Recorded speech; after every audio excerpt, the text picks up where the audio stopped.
Hi, we get asked this all the time. What is gazumping? Is it legal? And is there anything I can do about it?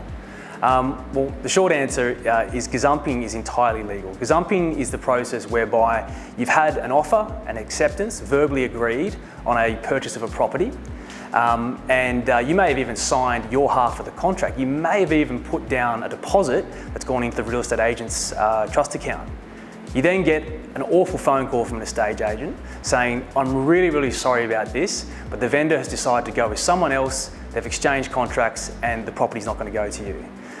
In the meantime, you've probably spent a whole lot of money on pest and building inspections, strata reports, maybe legal fees reviewing the contract.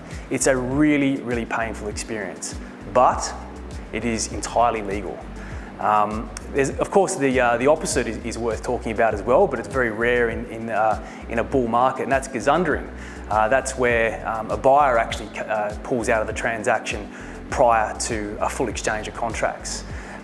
Look, the whole concept is subject to contract. You often hear that phrase being thrown around, but basically it means that until you have a full exchange of contracts, that there is no binding deal. So you need to be very careful of that before you pop open the champagne.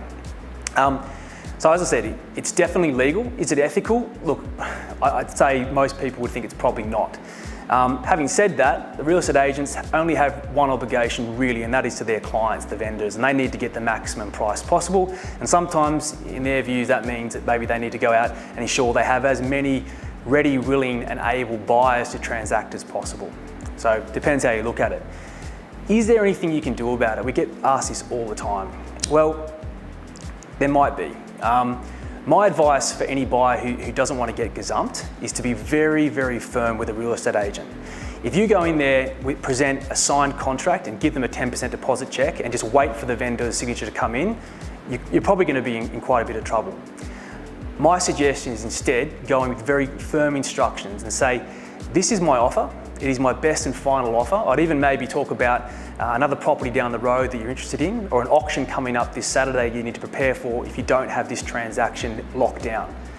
Put them on a timeline, okay? Say, this is my best and final offer. I have a 10% deposit check in my hand. My solicitors reviewed the contract. I've done all the due diligence possible, but if I don't get the vendor's signed contract back by 5 p.m. today, I'll withdraw my offer. That then puts the pressure back on the vendor's agent. Okay, they're going to feel like they're under a bit of pressure here. How are they going to feel if you do withdraw your offer at 5 p.m, okay, and the vendor says, what happened to that bloke who was ready, willing, and able to compete? Oh, I'm really sorry about him, I lost him. He said that his offer was only good for 5 p.m, and instead I spent all the afternoon going around shopping for other buyers. So that strategy may work. The other thing to do, I guess, which is part and parcel of that, just make sure that you are ready, willing, and able to transact, because time is not your friend when it comes to trying to exchange a contract. So before you go with your best and final offer, make sure you've had the contract reviewed, make sure you've done your pest and building inspections or your strata report, and make sure you've got your finance ready to go, because the agents, particularly in the Sydney market where the property prices are the hottest, they're going to require a 66W certificate. And a 66W certificate means that you are unconditionally bound to proceed with the contract. There is no call-off period available to you. So that's gazumping, as I say, in summary, perfectly legal, probably not ethical, and there's probably not a heck of a lot you can do about it other than those little strategies I've discussed. If you have any more questions about that, or if you think we can help with preparing you for bidding on your next contract, please don't hesitate to give one of us a call at Dott Crossitt Solicitors.